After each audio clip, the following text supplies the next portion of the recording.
La historia inicia con el terrorífico anuncio de que 7 millones de años de la historia de la humanidad están por terminar, y no va a ser por una guerra nuclear, una invasión extraterrestre o un asteroide. No, la humanidad se enfrenta a su extinción a mano de sus propios creadores, los dioses. Acto seguido, pasamos con Gol, la menor de las 13 valquirias, quien habla con su hermana Brunilda, justo antes de dirigirse al salón del consejo del Valhalla. Allí, Zeus abre la sesión indicando que han pasado 1000 años desde la anterior, y aquí nos enteramos que todos los dioses se han reunido en el llamado Consejo del Destino de la Humanidad para determinar si permitirán que la misma siga existiendo durante otros 1000 años. Por esa razón, el líder de los dioses desea conocer la opinión de los demás. Shiva es el primero en interferir, diciendo que vota por la extinción, pues no quieren hacer nada por mejorar. Afrodita entonces muestra su concordancia, pues dice que el mundo se ha vuelto más repulsivo en los últimos 1000 años, debido a la contaminación y la extinción de especies. A partir de allí, el resto de los dioses empieza a opinar, y pronto se vuelve evidente que el veredicto unánime es la destrucción. No obstante, cuando Zeus está a punto de hacerlo oficial, Brunilda le irrumpe diciendo que tiene una objeción, la cual no le cae muy bien, ni a Odín ni a sus siervos. Aún así, la mujer sigue firme y dice que, aunque es cierto que la tiranía de la humanidad es indignante, eliminarlos así sin más sería primitivo. Por esa razón, ella propone que los dioses se sometan a una prueba, celebrando la batalla final entre humanos y dioses, el Ragnarok. En este punto, la valquiria se pone erudita e invoca una cláusula especial de la constitución del Valhalla para darle sustento a su propuesta. En este punto se explica que el Ragnarok consiste en un torneo entre 13 humanos y 13 dioses, y el primer bando que logre 7 victorias será el ganador. El problema es que esa ley nunca se ha usado, porque no hay forma de que un humano derrote a un dios. Obviamente, los dioses se burlan al escuchar la propuesta, pero Brunilda les increpa insinuando que son unos cobardes por querer eliminar a los humanos sin enfrentarles a la cara. Esto hace enfadar un poquitito a los presentes, pero Zeus siente que se enciende su flama guerrera y llama a todos a aceptar la propuesta para demostrar su superioridad. Acto seguido, todos votan a favor del Ragnarok, y Zeus le ordena a Brunilda que elija a los guerreros que representarán a la humanidad, pues él sabe que ella quiere ayudarles debido a que es una de las valquirias mitad diosa, mitad humana, que de hecho fue reducida a ser una humana. La mujer, sin inmutarse, acata la orden y dice que buscará a los 13 guerreros más poderosos de la humanidad que hayan existido en sus 7 millones de años de historia. Pasamos entonces a la arena Valhalla, donde Zeus, Shiva, Odín, Afrodita, Brunilda, Gol y al resto de los dioses, junto a muchos humanos presentes entre el público, se preparan para el inicio del torneo. De pronto, en el centro de la arena, aparece Heimdall, quien oficialmente da inicio a la contienda e indica la única regla: la victoria se determina cuando un humano o un dios mueren. Acto seguido, anuncia que el dios elegido para el primer combate es Thor, mientras que la humanidad estará representada por Lu, el más poderoso de todos los héroes chinos. En este punto vemos a muchas figuras conocidas de la época de los 3 reinos de la antigua China, tales como Liu Bei, quienes obviamente apoyan a Lu Bu. Poco después, el combate y el torneo dan inicio. Tanto Thor como Lu Bu se acercan con la guardia baja, como si no le dieran importancia a su oponente, pues ambos han ganado todos sus combates de un solo golpe. Una vez en rango, el representante de la humanidad hace el primer movimiento, pero el dios se defiende y para el golpe, aunque se ve obligado a retroceder. Los dos entonces empiezan un intercambio de ataques, pues es la primera vez que encuentran a un oponente capaz de resistir un golpe de ellos. La pelea continúa por un rato y entonces Thor empieza a acumular electricidad y, tomando su martillo con ambas manos, se dispone a preparar su poderoso ataque. En este punto tenemos un flashback, donde nos cuentan que en épocas ancestrales, Asgard, la tierra de los dioses, estaba protegida por murallas para defenderse de los gigantes que provenían de Jotunheim. Es entonces cuando vemos como 66 gigantes de hielo, una cantidad nunca antes vista, asaltaron a su ciudad por sorpresa. Los guardias intentaron detenerles, pero a pesar de sus esfuerzos, pronto el muro cayó y los gigantes empezaron a devorar a las personas mientras seguían dándoles una paliza a los ángeles guardianes. El ataque continuó y la ciudad se encontró al borde del colapso, confirmando que los dioses se habían vuelto engreídos distraídos y confiados, pensando que los gigantes siempre enviarían a uno de los suyos cada vez. La gente entró en pánico y los invasores finalmente llegaron al castillo, generando terror en alguno de los presentes. Fue en ese momento que Thor salió a hacerles frente, y mientras su rostro denotaba aburrimiento, sus ataques fueron implacables, aniquilando los 66 gigantes sin ayuda y sin despeinarse. De vuelta al presente, Thor finalmente libera su ataque, enloqueciendo a los dioses presentes en las gradas. De hecho, Gol cayó de rodillas resignada a la muerte del humano, pero Brunhilda la hace levantar y le dice que observe detenidamente el momento en el que se transforma la historia entre dioses y humanos. De vuelta a la arena, Thor luce confiado tras su ataque, pero entonces un golpe levanta su martillo y acto seguido, Lubu, de un movimiento de su lanza, le hace un corte profundo en el pecho al dios. Los dioses en la grada quedaron atónitos y los humanos desataban su euforia, mientras que el propio Lubu se ríe de la emoción tras reconocerle al otro que es muy bueno. Thor, por su parte, reconoce que es un desperdicio que su rival sea solo un humano, pues sabe que es un oponente digno. De hecho, los dos en ese momento piensan que en otras circunstancias seguramente hubieran sido grandes amigos. En este punto inicia otro flashback donde encuentran parte de la historia de la era de los 3 reinos de la antigua China. Allí vemos a un joven Lubu en las praderas mongolas y nos enteramos de que el chico provino de ese lugar y que desde el momento en el que tuvo conciencia de sí, viajó en busca de los más fuertes, recorriendo el extenso continente euroasiático en el proceso. En su camino derrotó a todos los oponentes a los que enfrentó, mientras seguía buscando al más poderoso de todos. Fue por eso que su nombre se hizo famoso en toda China. Finalmente, tras viajar por 30 años, ganando muchísimos seguidores en el proceso, Lubu se dio cuenta de que no había nadie en el mundo capaz de igualarlo. Por desgracia, cuenta la leyenda que eventualmente Cao Cao le capturó y cuando se disponía a ejecutarlo, el guerrero le rogó por su vida. Sin embargo, Brunhilda aclara que eso último no era cierto y que la verdadera razón por la que Lubu fue apresado fue simplemente por aburrimiento, pues al confirmar que él era el hombre más fuerte del mundo, dejó de encontrarle sentido a la vida. De regreso a la arena, los dos gladiadores continuaron su lucha y Lubu estaba extasiado porque finalmente había encontrado un rival contra quien pelear con todo su poder. Zeus, por su parte, nota que algo raro está pasando, porque cuando el Mjolnir de Thor es usado, toda arma humana queda inutilizada. Es por eso que lo que ven sus ojos debería de ser imposible, dado que no existe el arma humana capaz de resistir el arma de un dios. No obstante, pronto intuye algo, y al mirar a Brunhilda, sus sospechas son confirmadas por la sonrisa arrogante de la valquiria. Aquí tenemos otro flashback, donde vemos a Gol y a Brunhilda antes de empezar el torneo. Las dos mujeres discuten acerca de tener a Lubu como el primer representante de la humanidad, y la menor de las hermanas muestra sus dudas sobre la victoria del humano, a pesar de su enorme fuerza. Brunhilda en ese momento reconoce que es imposible que gane, debido a las armas divinas que poseen los dioses, confirmando lo dicho por Zeus, de que cualquier arma humana se haría pedazos al tocarlas. Sin embargo, la valquiria luego añade que si los humanos también tuvieran armas divinas, la situación sería distinta, pues solo un arma divina puede enfrentarse a otra. Acto seguido, Brunhilda convoca a las 11 valquirias restantes, dejando atónita a Gol, porque eso nunca antes había pasado. La mayor de las 3 hermanas llama entonces a Randgris, la cuarta de las valquirias, y le pregunta si conoce los objetos sagrados de Thor. La otra de inmediato responde que sí, y pasa a describirlos: los guantes de hierro, Handgrip, que pueden resistir cualquier ataque, y obviamente Mjolnir, famoso por aniquilar al ejército de Jotun. Brunhilda dice entonces que esas armas son las trampas más sucias de todos los objetos sagrados, y que para vencer a Thor es necesario derrotar esas armas. Es en este momento entonces que Brunhilda le pregunta a Randgris si está dispuesto a ofrecer su cuerpo para su causa, y la respuesta instantánea de su hermana fue afirmativa, gesto que sorprendió a Gol. De regreso a la arena, el alma de Lubu empieza a brillar, y los dioses empiezan a sospechar que algo raro está pasando. Algunos incluso ya tienen una idea clara de lo que es, mientras Brunhilda piensa que ese es el poder oculto de las valquirias, la trascendencia, la trampa de las valquirias, para vencer las trampas de los dioses. Mediante la trascendencia, el cuerpo de una valquiria valquiria se convierte en un arma para los humanos, haciendo que la humanidad obtenga el arma de un dios, es decir, un objeto sagrado. En este punto se nos muestra que justo antes de iniciar el combate, Randgris transformó su cuerpo en la alabarda, que ahora sostenía Lu Bu. Volviendo al presente, el héroe chino sigue emocionado de tener un arma inquebrantable, mientras se enfrenta a un enemigo inquebrantable. Lu Bu entonces vuelve a atacar a Thor, quien se defiende usando sus guantes, pero en este punto se nos informa que la habilidad de la cuarta valquiria es romper escudos, y que, aunque Mjolnir es un arma poderosa, quien lo empuñe será destruido por su intenso calor que iguala al de la lava. Por eso que Thor usa Jangreep para empuñar el martillo. Justo en ese punto, el guante que detuvo el ataque de la lanza se quiebra, dejando a Brunilda visiblemente emocionada, y a los dioses que están en las gradas petrificados. Por su parte, los humanos en las gradas estaban eufóricos, porque tras muchísimos años de historia, finalmente se les daba el milagro de poder vencer a un dios. Cerca de ellos, Zeus y Hermes discuten el asunto de las valquirias, transformándose en armas para los humanos, y concluyen que ciertos rumores que habían escuchado eran ciertos, y que al final el Ragnarok realmente se trata de humanos usando las valquirias como armas divinas para enfrentarse a los dioses. De regreso a la arena, Lu Bu vuelve a herir a Thor, y Zeus se siente desdichado porque no puede creer que las valquirias se levantaran en armas contra ellos, aunque pronto esa tristeza se transforma en éxtasis, porque Zeus reconoce que nunca había estado tan emocionado desde el Big Bang. De hecho, el viejo empieza a lanzarle besos a Brunilda, haciendo que la valquiria sienta repulsión. Pero antes de que el asunto vaya a mayores, todos en la arena, incluyendo Lu Bu, se sorprenden al ver que Mjolnir empieza a ponerse al rojo vivo. Incluso Gol y la valquiria mayor miran con asombro como el oricalco del que está hecho el martillo se empieza a derretir volviéndose lava, y los dioses temen que ahora les será imposible a Thor sostenerlo con las dos manos. No obstante, de pronto se empiezan a escuchar unos tambores, y el sonido pareciera provenir del Mjolnir, y rápidamente Heimdall confirma que son sus latidos. Thor entonces se acerca al arma, diciendo que finalmente ha despertado, y en ese punto el martillo se resquebraja, mostrando que su interior está compuesto de tejido vivo y pulsante. Zeus entonces explica que los guantes Jangreep no son para proteger a Thor del poder de Mjolnir, sino que su función es contener el poder de Thor y evitar que aplaste al martillo antes de que despierte. Regresando a la arena, el dios se quita el otro guante y sin ningún inconveniente recoge el arma del suelo, sorprendiendo a todos los presentes. Acto seguido, Thor prepara su siguiente ataque y le pide a Lu Bu que por favor no se muera. En las gradas, Brunilda recibe un mensaje en su teléfono que la deja estupefacta, y ante la incertidumbre de Gol le cuenta que finalmente tiene la lista de todos los competidores que participarán en el torneo, y de inmediato le muestra la pantalla del aparato a su hermana. En la misma se puede leer que los representantes de los dioses serán Zeus, Buda, Loki, Apolo, Poseidón, Susano Mikoto, Hércules, Thor, Vaisravana, Anubis, Odín, Belcebú y Shiva. Por otro lado, los representantes de la humanidad serán Qin Shi Huang, Rey Leónidas, Nicolás Tesla, Kojiro Sasaki, Jack el Destripador, Adán, Raiden Tamemon, Souji Okita, Rasputin, Nostradamus, Lu Bu, Simo Haya y Kintoki Sakata. Sin embargo, mientras que Gol ve todo el asunto como una cuenta regresiva hacia el final de la humanidad, Brunilda piensa que pronto todos ellos serán llamados los 13 asesinos de dioses, es decir, los Einherjar. Regresando a la arena, Thor se prepara para usar todo su poder en el siguiente ataque, y sin vacilar, arroja el Mjolnir con todas sus fuerzas hacia Lu Bu. En este punto nos explican que, según las leyendas, el dios le arrojó el martillo a los gigantes de hielo, los Jotun, aplastando sus cráneos, y que debido a su poder místico, el arma no ha fallado ni una sola vez en las 100 veces que ha sido arrojada. No obstante, Lu Bu logra evadir el arma, y sin pensarlo se lanza a toda velocidad contra Thor, pero entonces el martillo regresa al dios cual boomerang, forzando al guerrero chino a tener que evadirlo por segunda vez. Thor entonces agarra el arma, y cuando Lu Bu reanuda su ataque se nos informa que el dios no arrojó el martillo para atacar, sino para usar su fuerza centrífuga y su enorme velocidad al regresar para realizar un ataque giratorio que es el verdadero movimiento final. Los cuervos de Odín entonces recuerdan que cuando Thor enfrentó a Jormungand usó la misma técnica, y todos los dioses empiezan a sonreír con confiados en que el resultado será la victoria de su representante. No obstante, Lu Bu, lejos de inmutarse, se dispuso a recibir el ataque mientras mostraba una sonrisa macabra. Los dos guerreros chocan y se produce una enorme explosión que sacude toda la arena, dejando a los presentes impresionados. Sin embargo, la sorpresa mayor vino después, pues cuando el humo se disipó, pudimos ver que Lu Bu había detenido el ataque con su alabarda y ambos contrincantes se mantenían con sus armas haciendo contacto, a ver quién ganaba la pulsada al otro. Obviamente que los humanos presentes en la arena se volvieron locos al ver que su representante había detenido nuevamente el ataque de Thor. Por su parte, los dioses espectadores no podían creer lo que estaban presenciando sus ojos. Por desgracia, Lu Bu terminó pagando un enorme precio por el esfuerzo realizado, y una de sus piernas se quebró ante el peso del ataque y del martillo. Eso sí, el guerrero chino no se amilanó, y haciendo acopio de su fuerza logró rebotar al Mjolnir, aunque ese movimiento adicional le costó que su otra pierna también se fracturara. Evidentemente, Lu Bu terminó arrodillándose, pues le era imposible mantenerse en pie, y Thor, empuñando su martillo, se dispuso a darle la estocada final. Pero había un ser que se negaba a dar la pelea por perdida, y ese era Liebre Roja, el caballo de Lu Bu, el cual llegó en ese momento a lamerle las heridas al guerrero chino, para luego pedirle que le montara y siguiera el combate. Los humanos en las gradas empezaron a vitorear el nombre de su representante, y Lu Bu no defraudó, porque aún estando en ese estado, fue capaz de ponerse en pie y montar el caballo para seguir la lucha, gesto que emocionó mucho a Thor. Aquí tenemos un flashback donde Lu Bu nos cuenta cómo cuando era niño vio un rayo destruir un árbol y hacerlo estallar en llamas, pero que lejos de sentir miedo, sintió alegría, pensando que en el cielo debía haber un tipo realmente increíble. De regreso en la arena, Hermes le pregunta a Zeus si el uso del caballo no va en contra de las reglas de un combate 1 versus 1, pero le responde que no, porque Liebre Roja es una extensión del cuerpo de Lu Bu. Lu Bu entonces empieza a correr en círculos en torno a Thor y cambia el agarre de la alabarda para empuñar el mango de la misma desde la punta. Y justo en ese momento tenemos otro flashback donde el guerrero chino, tras haber descubierto que era inigualable en cuanto a fuerza, buscaba perfeccionar su habilidad con las armas. Por esa razón, entrenaba sin cesar, rompiendo muchas alabardas en el proceso, hasta que un día fue capaz de partir el cielo en dos con un movimiento. Ese ataque, que quizás nunca podría utilizar contra ningún oponente, terminó siendo bautizado como Devorador de Cielos, y ahora,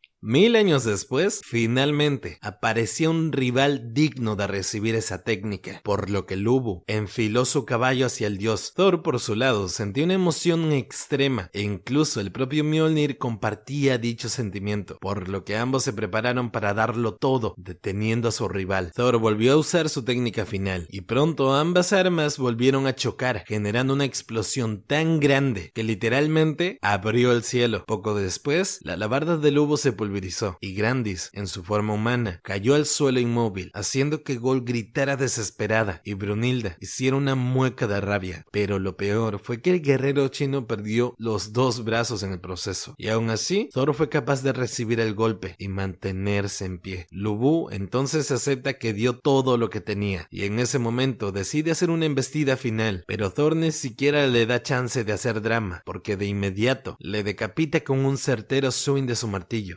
Heimdall, quien estaba tirado en el suelo, rápidamente reacciona y declara que el ganador del primer combate del Ragnarok es Thor, por lo que el primer round se lo llevan los dioses para el deleite de Zeus, Afrodita, Shiva y compañía. Los compañeros de Lu Bu, por su parte, lamentan su final, pero lo consideran digno e incluso resaltan el hecho de que estaba sonriendo. De hecho, terminan brindando en honor a él. Obviamente los dioses en las gradas aprovechan para meterse con los humanos, diciendo que cómo podían creer que uno de ellos iba a ganarle a un dios. Hasta dicen que es momento de arrodillarse y pedir misericordia. Cerca de ellos, Gol no puede creer que los dioses tengan esa actitud, y Brunilda se aleja del lugar sin decir una sola palabra. De vuelta a la arena, Heimdall guía a Thor a la salida, mientras se sorprende al verle deprimido a pesar de su victoria. Sin embargo, los dos se detienen al escuchar al caballo de Lu Bu, que empieza a relinchar y a patear el suelo mientras llora. Entonces Entonces, todos los soldados del ejército del guerrero chino deciden que vivir no tiene sentido sin su líder, y sin dudar se lanzan a enfrentar al dios, quien acepta su determinación, a pesar de las quejas de Heimdall, y esto es para honrar a su rival. Los soldados gritan eufóricos, y Thor sonríe mientras prepara su ataque diciendo que esto será una ofrenda para su amigo lobo. No muy lejos de allí, Gol trata de hablar con Brunhilda, pero la Valquiria Mayor no le responde. De vuelta a la arena, podemos ver entonces que los cuerpos de los soldados, de Randgris y de Lubo, se quiebran y desaparecen. Y es en ese momento que Brunhilda le dice a su pequeña hermana que estos duelos son batallas de almas, y que una vez que un alma se ha desvanecido, ya no puede recuperarse, renacer o salvarse de ninguna manera. Gol entonces se pone a llorar, y muy enfadada, le reclama a Brunhilda porque ni siquiera muestra algo de tristeza, sabiendo que nunca más podrán volver a ver a Randgris. No obstante, la otra le responde, también enojada, que con tristeza no podrán vencer a los dioses, y que la esperanza de la humanidad depende de este torneo. Luego añade que lejos de lamentarse, lo que tienen que hacer es elegir al próximo luchador, a lo que Gol contesta que si el guerrero más poderoso no pudo ganar, ¿quién será capaz de hacerlo? Brunhilda entonces, con una calma sobrenatural, dice que ya ha hecho su elección y que va a apostar por el odio de su elegido, quien detesta a los dioses. En ese punto vemos que el nombre de su archivo es el número 0.00000001. De regreso a la arena, Heimdall anuncia que los dioses ya la han reparado y que está lista para el segundo combate. Acto seguido, anuncian al representante de los seres humanos, quien se trata de nadie más ni nadie menos que Adán, el llamado padre de la humanidad. Obvio que después de ver a Lubo, los dioses de las gradas se burlan de Adán, pues a nivel de portento físico no se le puede comparar, aunque a Afrodita es obvio que le gusta el chico. Por el lado de la humanidad hay sorpresa y una pequeña esperanza, mientras vemos que el gran Miguel Ángel desde las gradas admira el físico de su representante. Heimdall entonces iba a anunciar a su rival, pero recibe una comunicación donde le informan de un cambio de planes que le deja totalmente atónito. En ese momento, Hermes toca con un violín una de las piezas de Bach, y el propio compositor que se encuentra en la grada llora, pues considera esa interpretación como algo verdaderamente celestial. Heimdall entonces hace la corrección y anuncia que el rival de Adán será el mismísimo Zeus, dejando estupefactos a los dioses al ver que el propio líder salió para el segundo combate, mientras que muchos humanos no le reconocen y piensan que solo es un viejo decrépito. Cerca de allí, Gol y Brunhilda quedan en shock al ver que Zeus ha decidido pelear contra el primer humano. En este punto tenemos otro flashback, donde nos muestran a Shiva a punto de entrar a la arena, pues inicialmente estaba previsto que él saliera para el segundo combate. Cuando Zeus le detiene y le dice que ahora es su turno, Shiva se niega a darle el puesto e incluso le reta un mini duelo, pero luego lo piensa mejor al sentir el inmenso poder del otro y decide darle paso al viejo. De vuelta a la arena, vemos que Hermes ha regresado al palco principal y justo a su lado aparece Ares para presenciar el combate. Cerca de ellos, Zeus le dice a Adán que será mejor que busque a su Valquiria, porque de otro modo todo acabará en un instante, a lo que el otro le responde que ella acaba de llegar. Y entonces podemos ver a Reynleif, la séptima Valquiria, quien aparece volando montada en un Pegaso. En ese punto, la mujer salta del caballo alado y al tocar la punta de su dedo con la punta del dedo de Adán, emulando el famoso cuadro La creación de Adán de Miguel Ángel, para deleite de su autor, se transforma en un arma, la cual es una manopla. Obvio que al no llevar un arma llamativa, todos en la arena miran incrédulos al padre de la humanidad. Acto seguido, el combate da inicio y Zeus le dice a su oponente que va a pelear a puño limpio, al mismo tiempo que transforma su cuerpo al ensanchar sus músculos. El líder de los dioses entonces se lanza al ataque, pero Adán logra esquivar el puñetazo a pesar de la inmensa velocidad del otro. Esto complace mucho a Zeus, quien decide no contenerse y empieza a lanzar golpes cada vez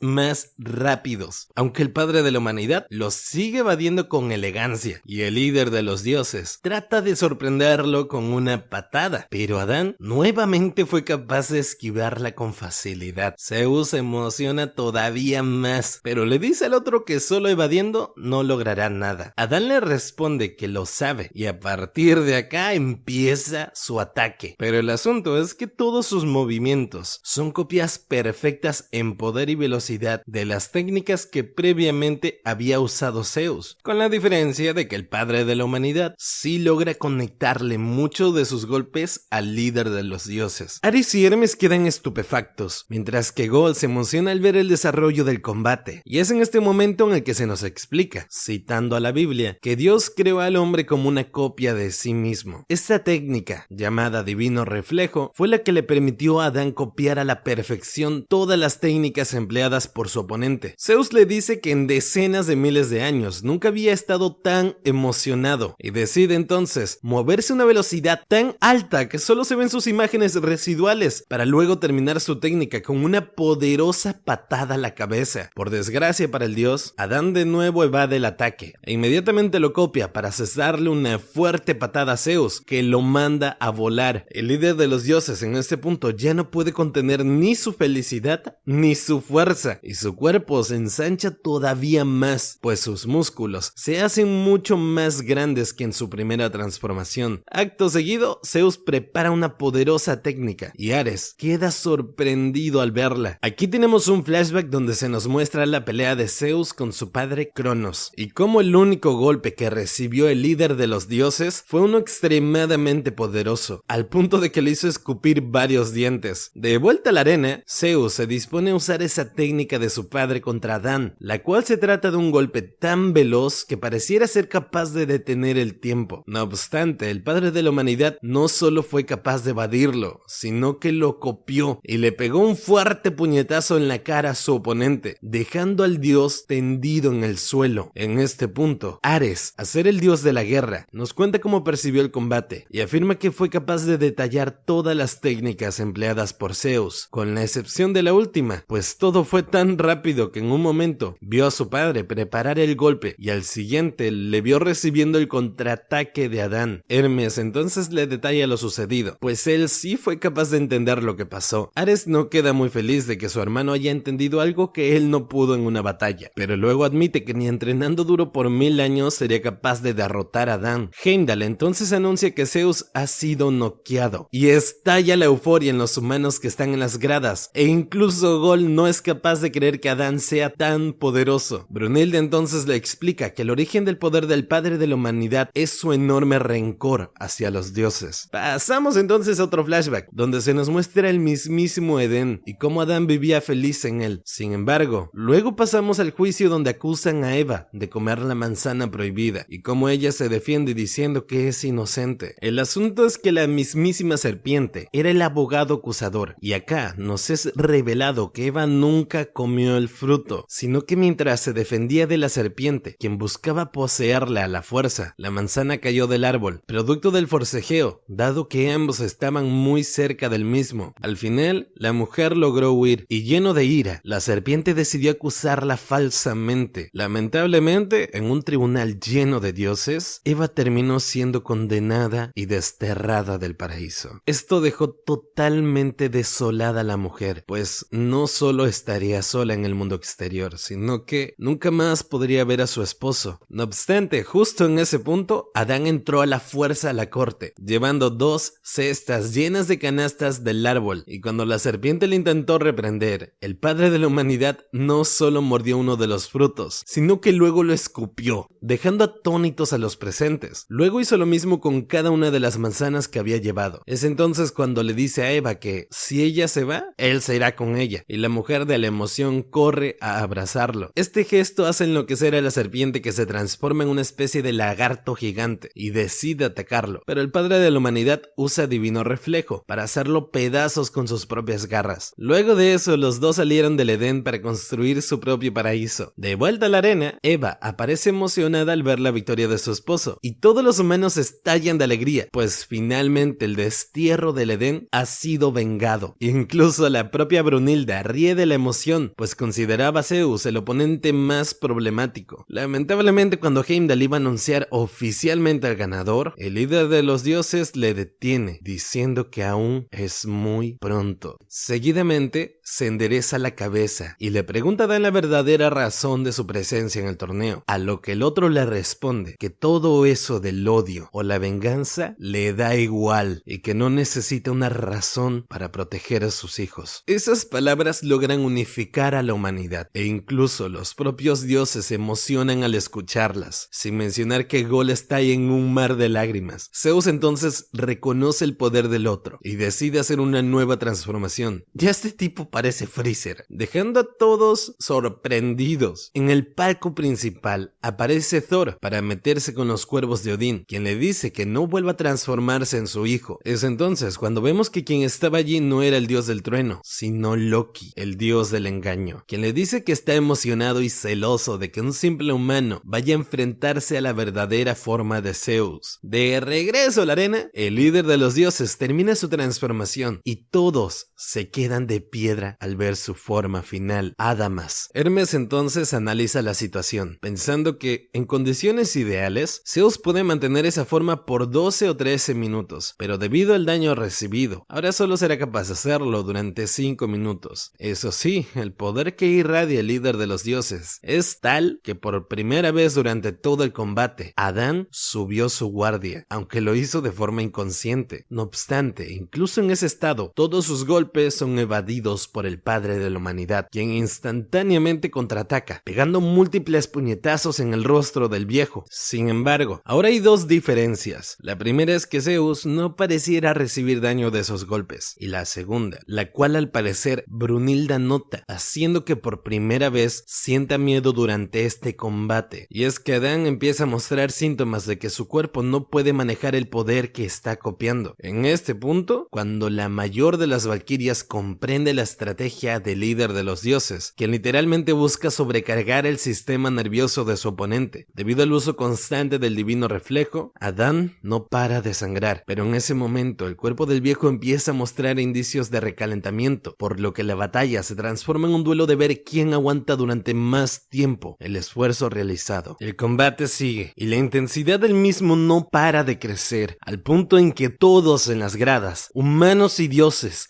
empiezan a ponerse de pie en señal de respeto. La pelea continúa y la euforia toma el control del público, aunque Adán ya sabe cuál será el desenlace del combate. Aquí entonces se nos explica, como todo en el mundo, sucede debido a las cosas más insignificantes, producto del efecto mariposa. De regreso a la arena, Adán le pega otro golpe a Zeus, pero justo en ese momento, una gota de sangre cae en uno de sus ojos, y eso basta para sacarle de concentración y que su cuerpo ceda. Y esta apertura no fue desperdiciada por el líder de los dioses, quien de inmediato empezó a conectarle una seguidilla de puñetazos a su rival, y apenas en este punto, el padre de la humanidad solo puede defenderse, y a duras penas, pues ya se ha quedado completamente ciego. Zeus sigue pegándole con todo a Adán, mientras los humanos en las gradas piden que alguien detenga el combate, pues el nivel de la paliza es descomunal. No obstante, en ese momento se escucha el llanto de un bebé, y eso basta para despertar el instinto paterno de Adán, quien tras recibir otro puñetazo en la cara, extiende su mano y toma al viejo por los cabellos. A partir de allí, ambos empiezan a lanzar golpes como dementes, pero en esta ocasión todos impactan en el cuerpo de su oponente. Entonces, de pronto, los dos guerreros se separan y Zeus cae al suelo de rodillas, perdiendo la forma final. Sin embargo, cuando todos pensaban que el padre de la humanidad había ganado el combate, el líder de los dioses dice algo y hace notar que Adán se ha quedado totalmente congelado tras lanzar el último golpe. Es en este punto cuando descubrimos que Adán falleció estando de pie, y Zeus añade que incluso falleció antes, pero que tras haber perdido la vida, su cuerpo continuó lanzando golpes debido a su férrea fuerza de voluntad. El líder de los dioses entonces reconoce que al final fue puesto en su sitio y que si hubiera sido un verdadero combate de resistencia, habría perdido. Seguidamente, el cuerpo de Adán se quiebra y tanto él como Reinleif se desintegran. Heimdall entonces anuncia que el segundo round lo han ganado los dioses. Todos los humanos presentes en la arena inmediatamente se ponen de pie, pues aunque Adán fue derrotado y aunque la situación es precaria, tras haber empezado el torneo con un marcador de 0-2, el padre de la humanidad les dejó como enseñanza el poder de rebelarse contra los dioses y una confianza sin sin precedentes para hacerlo. Cerca de allí, Gol entra a una oficina y empieza a reclamarle a Brunilda, pero es detenida por Hrist, quien también se encuentra presente. Aún así, la menor de las valquirias exige una explicación, pues aun cuando la manopla quedó intacta, al final Reinleif murió igual. Hrist responde que la técnica de trascendencia hace que ellas se vuelvan uno con el humano que las porte, por lo que ambos comparten el mismo destino. Y luego añade que su hermana sabía todo lo que implicaba ese combate, y cuando llegue el momento, ella deberá ser fuerte para prepararse para su destino. En este punto, Gol se queja de que su hermana la está abrazando muy fuerte, y al levantar la cara ve que el rostro de Hrist se ha transfigurado en uno de rabia, y acá nos enteramos que ella tiene dos personalidades, por lo que se le conoce como la que tiembla entre el miedo y la rabia. En este punto, las dos se calman y notan que Brunilda está totalmente estresada, y por si fuera poco, la mayor de las valquirias recibe un mensaje en su celular que la altera todavía más. Resulta que el siguiente dios que va a pelear es Poseidón, demostrando que su bando no planea ceder ni un milímetro. Gol entra en pánico y Brunilda le dice que si no se calma le arrancará la cabeza, haciendo que la otra se congele. La valquiria mayor entonces empieza a preguntarse quién deberá enviar como representante de la humanidad, y en ese momento alguien llega y sin mediar palabra elige al luchador. Cuando Brunilda se gira para ver quién es el recién llegado, el hombre le dice que él será quien luche, y nos enteramos de que se trata de Kojiro Sasaki. Sin embargo, el sujeto luce viejo, y esto hace dudar a Gol porque se supone que los humanos invocados lo hacen en su forma más fuerte, sin importar la edad en la que murieron. Pero Brunilda, por un gesto, nota que el guerrero que está ante ella realmente es un verdadero maestro. Brunilda le pide a Hrist que sea su arma y la otra valquiria acepta. De regreso a la arena, vemos que la misma ha sido modificada para el tercer combate, pues la mayor parte de la misma está cubierta de agua y solo un pequeño círculo en el centro que se mantiene como terreno sólido. Heimdall entonces presenta al tercer representante de los dioses, Poseidón, el tirano de los océanos. Acto seguido, el representante de la humanidad es presentado y Kojiro Sasaki ingresa a la arena montado en una barca. No obstante, su presencia genera incredulidad porque él fue derrotado por Miyamoto Musashi y aún así fue elegido por encima de este para el Ragnarok. Gol incluso nota la desazón de la gente, pero Brunilda le dice que confía en el deseo de mejorar de Kojiro, el cual le mantuvo entrenando incluso después de la muerte. Lo curioso es que en el momento en que Sasaki desenvainó su espada, las olas del lugar se calmaron, y esto sorprendió a todos, incluido el propio Musashi, que estaba presente en las gradas, y también a los dioses. De hecho, Miyamoto llega al extremo de destruir su libro de los 5 anillos, porque se ha dado cuenta que Kojiro ha alcanzado el estado más anhelado por todo espadachín. Heimdall entonces anuncia el inicio del combate, pero los dos contrincantes se quedan quietos, pues Poseidón solo espera que el otro esté a su alcance para aplastarle, y Sasaki está analizando al dios. De hecho, Kojiro vislumbra un primer escenario y termina concluyendo que si ataca frontalmente, terminará empalado por el tridente del otro. Acto seguido, empieza a analizar múltiples escenarios, al punto en el que empieza a sudar copiosamente, pero aún así no logra dar con una estrategia exitosa. En las gradas, Gol empieza a ponerse nerviosa, diciendo que por algo Poseidón es el más temido de los 12 dioses del Olimpo. En este punto, Brunilda le cuenta que originalmente eran 13 dioses, pero que uno de ellos fue asesinado por Poseidón. Gol no lo puede creer, y su hermana le dice que el nombre del dios asesinado era Adamas. La otra se confunde porque ese es el nombre de la forma final de Zeus, pero la valquiria mayor le dice que Adamas era hijo de Cronos y el hermano mayor de Zeus y Poseidón. Aquí tenemos un flashback donde nos muestran precisamente a Adamas molesto porque su hermano Zeus había heredado el título del dios más poderoso tras derrotar a los titanes. Por esa razón liberó a los titanes y gigantes encerrados en el Tártaro y marchó junto con su ejército. Poco a poco Adamas fue reuniendo apoyos para su causa y eventualmente se reunió con Poseidón buscando reclutarle, pero el otro simplemente le insultó diciendo que era patético porque los dioses no forman ejércitos ni buscan alianzas al ser seres perfectos, cosa que el otro había incumplido. Además, molesto ante el agravio, no dudó en atacar a su hermano, y Poseidón, justo antes de asesinarlo, miró a su hermano mayor a los ojos por primera y única vez. Luego, en el palco principal, Hermes le explica a Ares que haber matado a Adamas de un golpe no es lo que hace terrorífico a Poseidón, sino la forma en la que impone su voluntad, provocando que nadie nadie sea capaz de refutarle. De vuelta en la arena, Kojiro sigue sin encontrar una salida y termina sentándose con su espada en el hombro, pues incluso ha notado que el dios ni siquiera se ha dignado a mirarle. Acá tenemos un flashback donde se explica la incredulidad de los espectadores en la arena, pues Sasaki no ganó ni un solo combate en toda su vida. Luego vemos sus experiencias en el dojo, donde no recibía lecciones, y vemos cómo él prefería enfocarse en aprender de los animales para agregar esos movimientos a su estilo de combate. Tiempo después, el samurái regresó al dojo y demostró que había progresado una barbaridad, pues su combate los libraba en la cabeza, y cuando finalmente conseguía una forma de derrotar a su oponente, no le hacía falta demostrarlo en la práctica, y se dirigía a buscar un nuevo rival. Eventualmente, al ver que el samurái no regresaba al dojo, su maestro le fue a visitar y comprobó cómo Kojiro había derrotado en sus entrenamientos solitarios a todos los espadachines más reconocidos, incluso él mismo. Como maestro, incluso estando ciego, solo le bastó percibir las marcas de las paredes de su casa para comprender el esfuerzo y el avance de su antiguo alumno. Fue así como Sasaki siguió buscando oponentes cada vez más fuertes para aprender de sus derrotas contra ellos y mejorar como guerrero. Así fue que surgió la leyenda del mayor perdedor de la historia. De regreso a la arena, Kojiro tiene claro que no quiere morir, pero también sabe que en esta ocasión no podrá escaparse del combate rindiéndose. Por esa razón, el samurái finalmente se puso de pie y procedió a realizar su ataque, un sablazo frontal de arriba hacia abajo. No obstante, a pesar de su velocidad, Poseidón lo evadió fácilmente, pero cuando se disponía a contraatacar con su tridente, Sasaki logró detener la inercia de su espada para lanzar un sablazo de abajo hacia arriba que sorprendió al dios e incluso le cortó algunas hebras de cabello. Ese movimiento hizo que Poseidón finalmente mirara al oponente a sus ojos, lo cual fue de agrado para el samurái. Incluso Musashi en la grada se emocionó, porque él mismo en el pasado fue víctima de la técnica que Kojiro acaba de emplear. Sasaki por su parte se siente complacido, porque la espada en sus manos es perfecta en todos los sentidos. Después de todo, se trata de Hrist, la segunda de las 13 valquirias. Por su parte, Poseidón sorprende a todos los dioses al decidir avanzar hacia su enemigo, en lugar de esperar a que el otro ataque. El dios entonces lanza una ráfaga de ataques con su tridente, pero el samurái logra evadirlos todos, aunque algunos alcanzan a cortarle trozos de su bufanda. Gold se queda sorprendida al ver al humano esquivar los golpes y piensa que sus ojos están al nivel de Adán. Al final, el verdadero poder del samurái es predecir cada movimiento de su rival y elegir la mejor acción para contrarrestarlo, al ser el analizador más rápido. El combate sigue y finalmente Poseidón detiene su ataque sin haber sido capaz de asestar ni un solo golpe. En el palco principal, Ares se sorprende ante lo que ve y se queda en shock al pensar en que hay humanos capaces de lograr hazañas realmente avanzadas, refiriéndose a Lubu, Adán y ahora a Kojiro. De regreso en la arena, Poseidón sonríe y empieza a silbar, lo cual sorprende a Sasaki y a Hermes, quien sonríe desde el palco. De pronto, el dios se lanza al ataque, pero en esta ocasión fue mucho más rápido de lo que había predicho el samurái, y Kojiro terminó recibiendo un golpe limpio del tridente, que no solo le cortó un costado del abdomen, sino que le hizo vomitar sangre. En ese momento, Poseidón finalmente le habló para burlarse de su supuesta capacidad de leer los movimientos de su oponente. Los dioses de las gradas enloquecen, y en la arena, Kojiro se pone de pie, ya que había puesto una rodilla al suelo tras el golpe, sonriendo ante la idea de que este combate no será nada fácil, pues ciertamente se está enfrentando a un verdadero dios. En este punto, Poseidón hace silenciar a los espectadores, y el samurái le increpa por no aceptar el apoyo de sus amigos, a lo que el dios le responde lo mismo que le dijo a Adamas, que los dioses son existencias perfectas, que no necesitan ejércitos ni alianzas, ni amigos. Ante esa respuesta, Sasaki dice que entonces los dioses son existencias patéticas, desatando la ira del otro.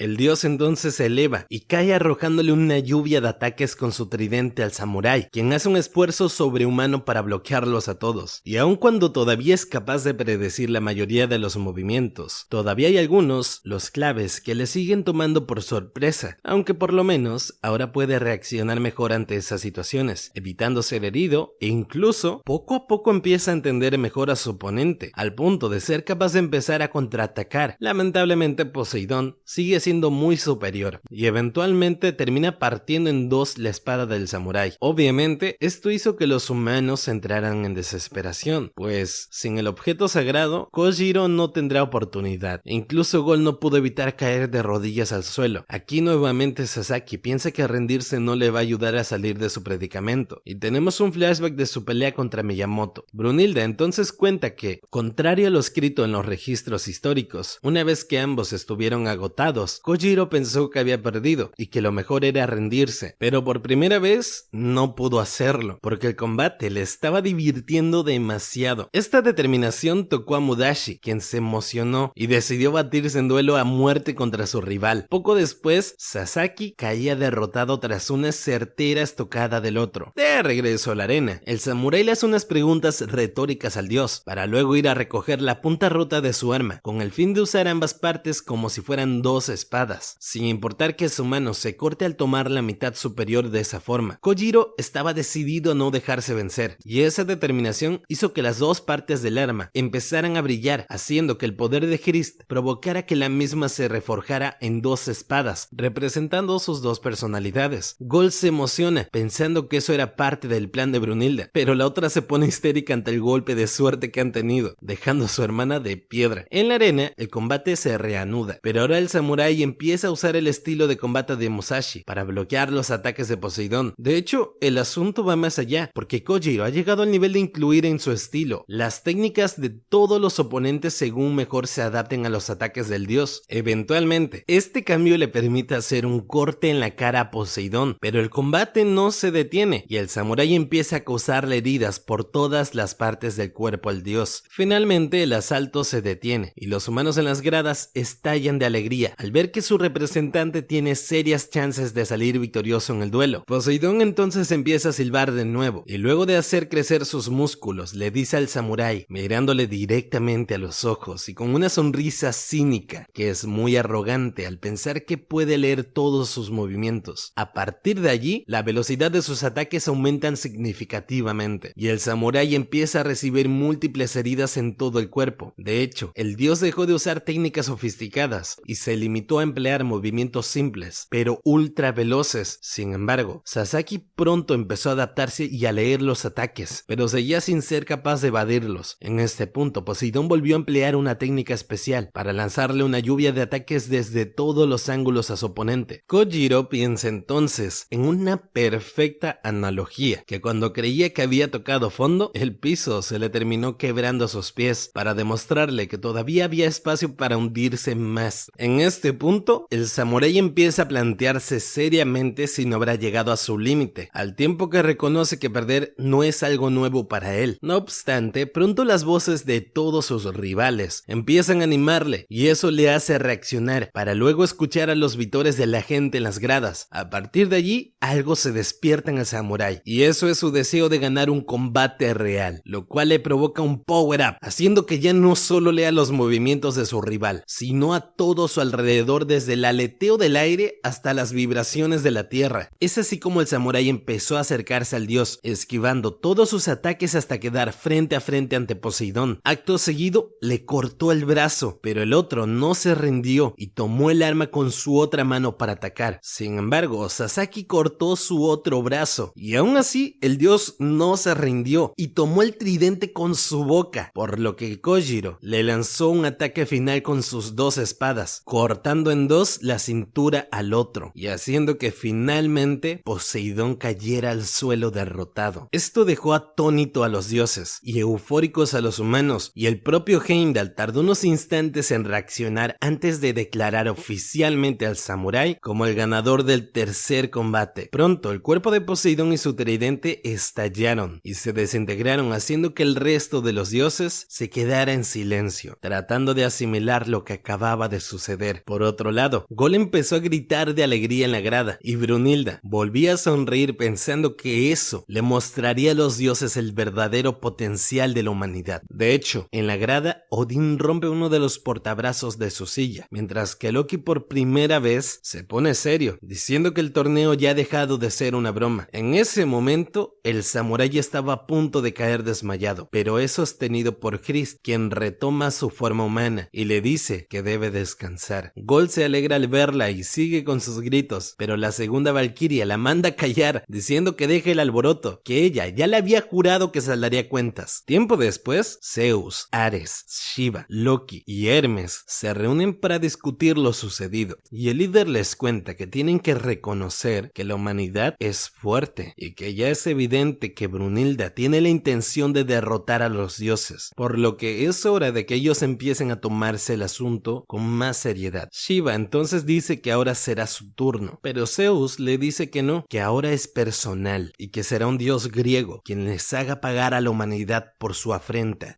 En el otro lugar, Gol está buscando a Brunilda, pues el siguiente combate está por comenzar, y cuando la encuentra ve que está hablando de forma sospechosa con Hermes, y cuando le pregunta por eso, la otra dice que no es nada. De vuelta a la arena, la misma nuevamente se rediseña, y ahora es una época de Londres del siglo XIX, a petición de Jack el Destripador, el siguiente representante de la humanidad. Por su parte, el guerrero de los dioses no es otro que Hércules, quien aceptó la petición del humano de remodelar la arena, a semejanza de la capital inglesa.